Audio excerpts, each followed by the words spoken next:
Alright, 7.3 power stroke.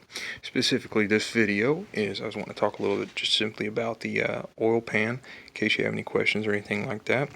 I can tell that the stick goes on the left side. Now, I did not remove this engine. This engine is just jacked the way I got it, just got it for parts. Well, looks like that. Got a bracket that holds it in place there. Little guy there, probably holding some wire looms still, who knows. And then the oil plug is a 19 millimeter. This engine seems to be completely metric, which is it's fine.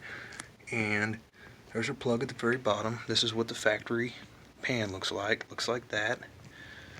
Count, if you need to know it, 1, 2, 3, 4, 5, 6, 7, 8, 9, 10, 11, 12. There's 12 bolts that hold it on.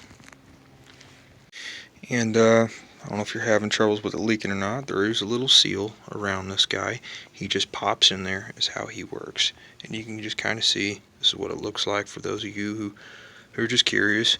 The person who put this pan on, I don't know if it was the mechanic that was declaring it junk or whatnot. I don't know. But one thing, you guys got to make sure that when you're using this RTV that you don't go too crazy, because this is what happens when you squish it together. A little bit goes a long ways. You see how it looks like that.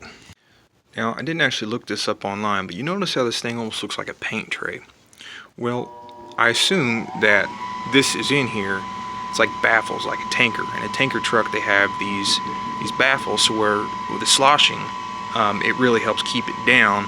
That way, it pretty much stays all in the same place, and you don't have all this craziness when you're accelerating and decelerating. That way, because you don't want your your oil pickup, which goes down in here, to have a moment where it doesn't pick up anything because for whatever reason you slammed on the brakes and all the stuff went forward and you're low. But that's if you're running really low on oil, which I hope no one ever does, really. And this little plug here that we have, this goes on the inside of your oil pan, and this does actually have a seal around it. And again, somebody thought it needed 10 pounds of some RTV. I just used the biggest crescent wrench I could find at the store, and to get that size off, and looks like it's about 2 inches or so. There you go. There's millimeters, and there's inches. 2 inches. Ooh, guessed it right on the money. By the way, all these bolts that hold all this in are 10 millimeter.